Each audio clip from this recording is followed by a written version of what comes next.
श्रीमती दुलारी Singh college के YouTube channel पर आप सबका स्वागत है। मैं आपको बीएड सेकेंड सेमेस्टर में विषय हिंदी पढ़ाऊंगा। पिछले वीडियो में हमने रीतिकाल के बारे में पढ़ लिया था। आप सभी इस लेक्चर में पढ़ाए गए पाठ का नोट्स तैयार करना। चलिए शुरू करते हैं। आज का टॉपिक है आधुनिक काल।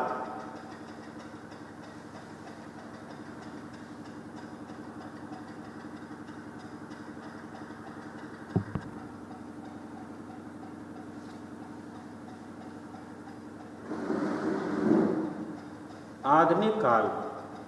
आधुनिक काल का विभाजन निम्नवत किया जा सकता है। पहला आपका है पुनर्जागरण काल। भारतेंदु काल 1857 से 1900 ईस्वी तक। दूसरा जागरण सुधार काल, द्विवेदी काल 1900 से 1918 ईस्वी तक। तीसरा आपका छायावाद काल 1918 से 1938 ईस्वी तक। चौथा छायावादोत्तर काल, इसमें आपका पहला प्रगति प्रयोग काल 1938 से 1953 ईस्वी तक। दूसरा नवलेखन काल 1953 ईस्वी से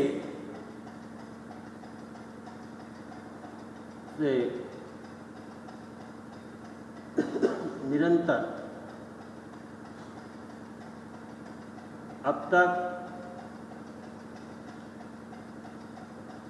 उसके बाद आपका पहला आ जाता है भारतेंदु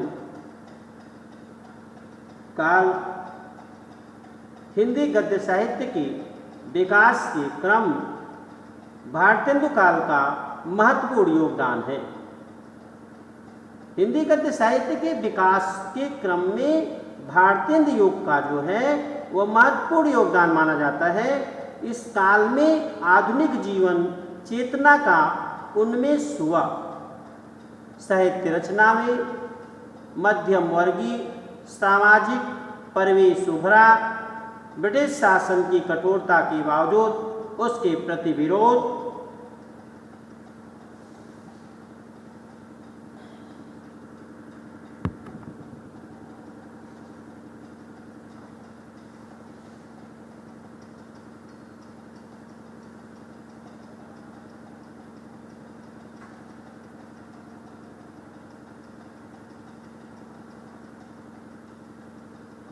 विरोध का स्वर साहित्य में उभरा। गद्य की प्रायः सभी विधाओं का सूत्रपात इसी युग में हुआ।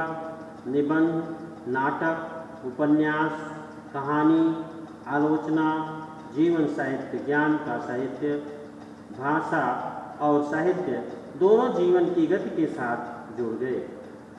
जीवन के विविध क्षेत्रों में हिंदी के प्रयोग की परंपरा आगे बढ़ी। आधुनिक हिंदी साहित्य का यह प्रथम उत्थान था।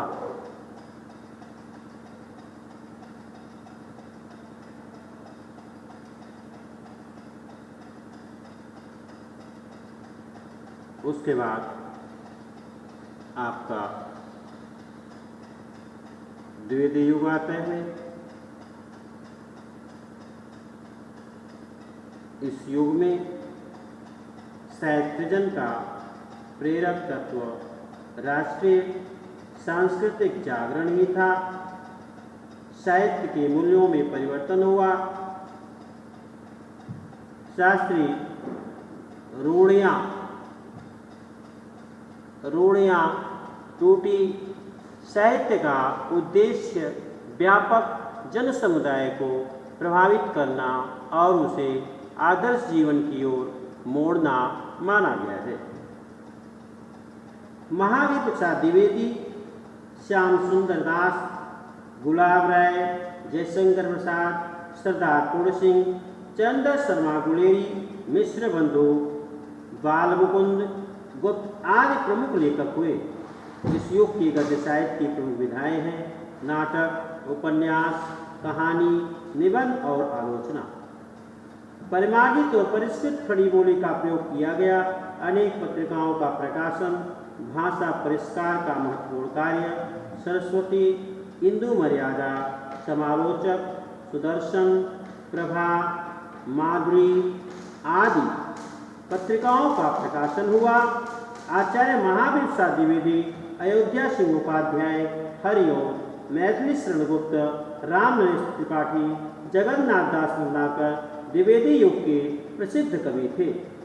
इस युग के काव्यों में राष्ट्रीयता था, मानवतावादी दृष्टिकोण, नीति और आदर्श, प्रकृति चित्रण, हास्य व्यंग, विभिन्न काव्य शैलियाँ, कथात्मकता की प्रवृत्तियाँ मिलती हैं। इस युग में भारत की पौराणिक गाथाओं को काव्य के रूप में प्रस्तुतिकरण किया गया। उसके बाद आपका अगला टॉपिक, अभी आपने द्विवेदी युग के बारे में पढ़ा और उसके बाद छायावाद काल, आचार्य रामचंद्र शुक्ल, राय कृष्णदास, जयशंकर प्रसाद, प्रेमचंद्र, गुलाब राय, हजारी प्रसाद द्विवेदी, नंद दुलारी वाजपेयी, हरिकृष्ण प्रेमी, पंत, माखनलाल चतुर्वेदी, पांडे बेचन शर्मा उग्र, निराला, महादेवी वर्मा इस युग के चाज्वल्यमान लेखक हैं। निबंध, नाटक, एकांकी, आलोचना, उपन्यास, कहानी, जीवनी, इतिहास, रेखाचित्र, संस्मरण आदि प्रमुख गद्य विधाएँ थीं। अलंकृतता से भरपूर खड़ी बोली इस युग की देन है। इस युग में निबंध का विकास महत्वपूर्ण उपलब्धि रही। जयशंकर प्रसाद, सूर्यकांत त्रिपाठी निराला, सुमित्रानंद पंत, महादेवी वर्मा को अपने काव्यकृतियों से इस युग को विशेष प्रतिष्ठा मिली। काव्यों में व्यक्तिवाद की प्रधानता रही। पद्य साहित्य सौंदर्य, भावना, प्रेम व श्रृंगारिता, वेदना और निराशा, प्रकृति का मानवीकरण, राष्ट्रीय प्रेम, प्रकृतात्मकता की प्रवृत्ति रचनाओं में मिलती है। नए मूल्यों से साहित्य प्रतिष्ठित हुआ।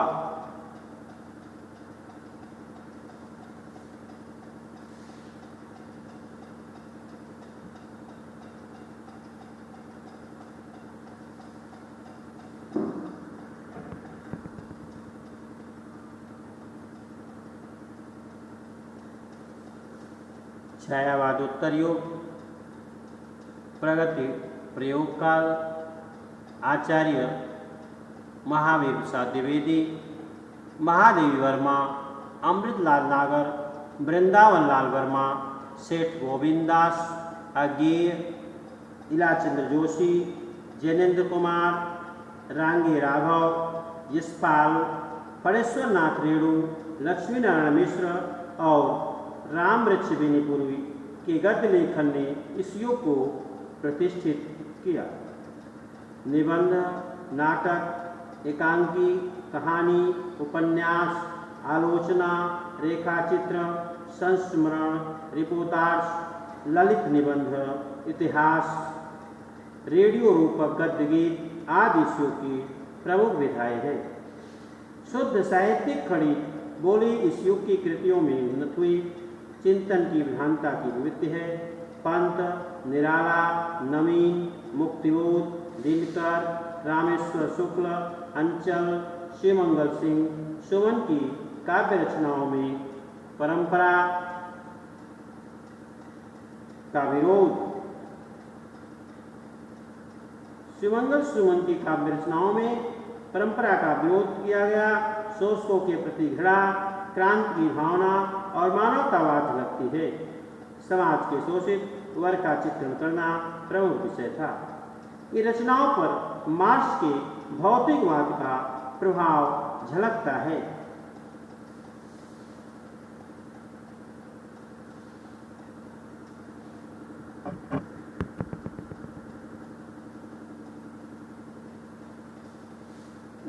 नवलेखन काल में अज्ञेय धर्मवीर भारती, भारत भूषण अग्रवाल,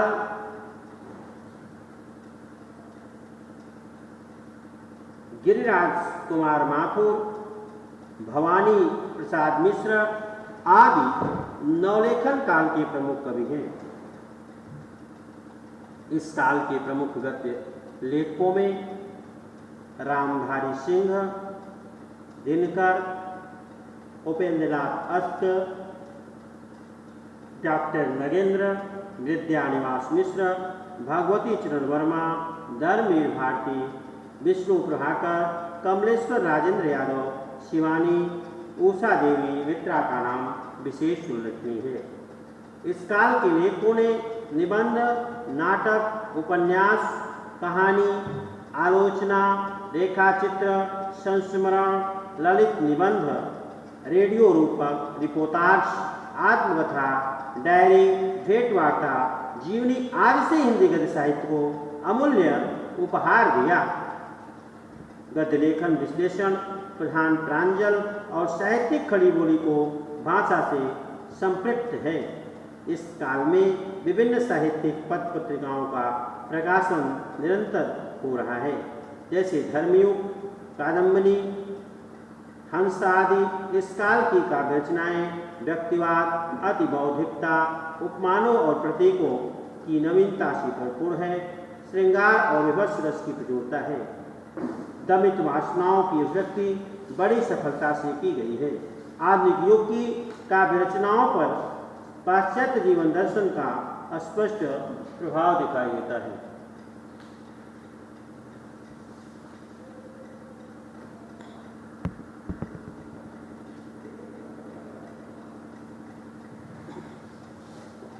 प्रयोगवाद, प्रगतिवाद काव्य की प्रतिक्रिया स्वरूप कवियों ने एक नई प्रकार की कविता को जन्म दिया। एक प्रकार की नई कविता को जन्म दिया जिसे प्रयोगवाद की संज्ञा दी गई। काव्य में अनेक प्रकार के नए नए कलात्मक प्रयोग किए गए, इसीलिए इस कविताओं को प्रयोगवादी कविता कहा गया। प्रयोगवादी कविता को प्रयोगवादी कविता कहा गया। प्रयोगवादी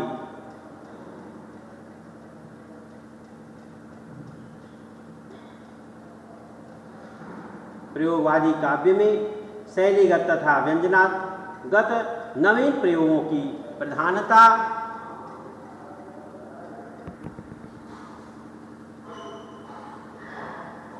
होती है। डॉक्टर गणपति चंद्र गुप्त के शब्दों में नई कविता नए समाज के, नए मानव की, नई वृत्तियों की नई अभिव्यक्ति नई शब्दावली में है, जो नए पाठकों के नए दिमाग पर नए ढंग से नया प्रभाव उत्पन्न करती है। प्रयोगवाद कविता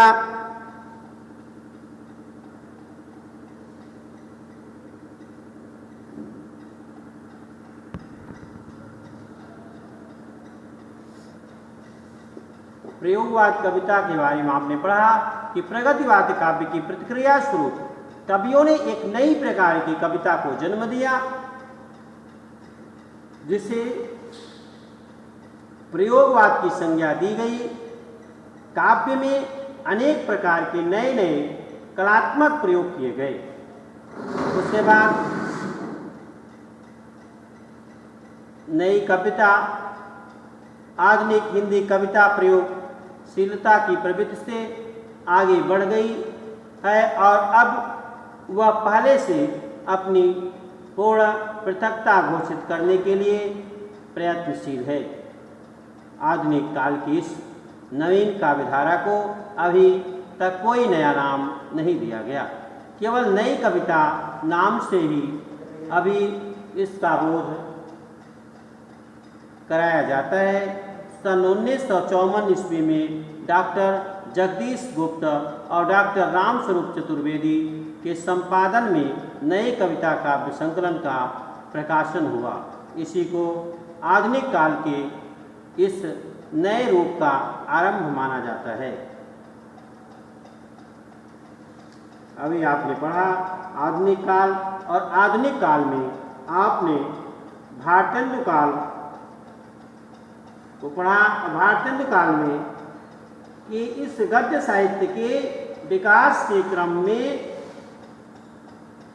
भारतेंदु काल का महत्वपूर्ण योगदान है। इस काल में आधुनिक जीवन चेतना का उन्मेष हुआ।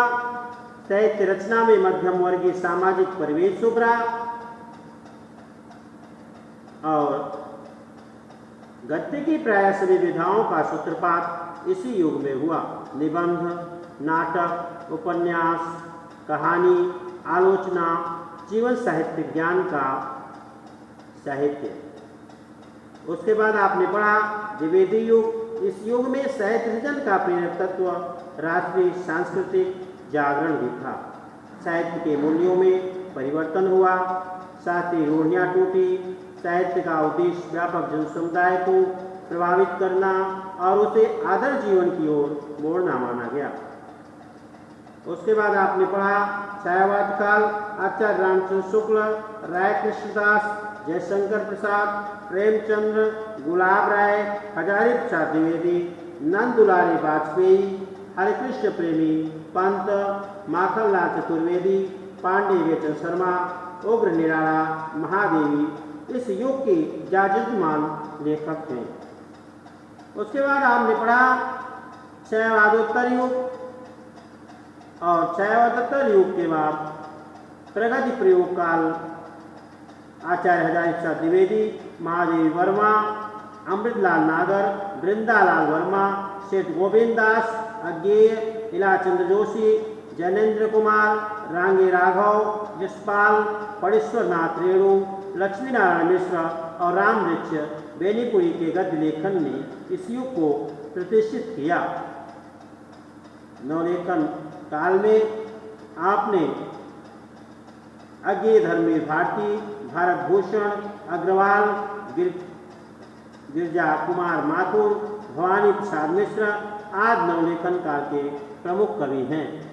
उसके बाद आपने पढ़ा प्रयोगवाद। प्रगतिवाद काव्य की प्रतिक्रिया स्वरूप कवियों ने एक नई प्रकार की कविता को जन्म दिया, जिसे प्रयोगवाद की संज्ञा दी गई। काव्य में अनेक प्रकार के नए नए कलात्मक प्रयोग किए गए, इसलिए इस कविता को प्रयोगवादी कविता कहा गया। प्रयोगवादी काव्य में शैलीगत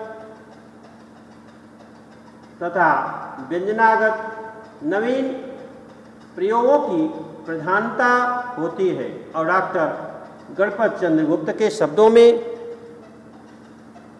नई कविता नए समाज के, नए मानव की, नई वृत्तियों की नई अभिव्यक्ति नई शब्दावली में है, जो नए पाठक के नए दिमाग पर नए ढंग से नया प्रभाव उत्पन्न करता है। और नई कविता, अभी आपने पढ़ा नई कविता के बारे में। आधुनिक हिंदी कविता प्रयोगशीलता की प्रवृत्ति से आगे बढ़ गई और अब वह पहले से अपनी पूर्ण पृथकता घोषित करने के लिए प्रयत्नशील है। आधुनिक काल की इस नवीन काव्यधारा को अभी तक कोई नया नाम नहीं दिया गया, केवल नई कविता नाम से ही अभी इसका बोध कराया जाता है। सन 1954 ईस्वी में डॉक्टर जगदीश गुप्त और डॉक्टर राम स्वरूप चतुर्वेदी के संपादन में नई कविता का काव्य संकलन का प्रकाशन हुआ। इसी को आधुनिक काल के इस नए रूप का आरंभ माना जाता है।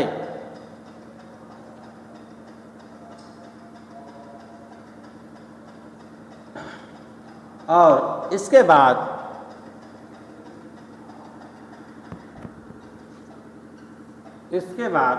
आपका अगला टॉपिक रहेगा हिंदी साहित्य की विधाएं।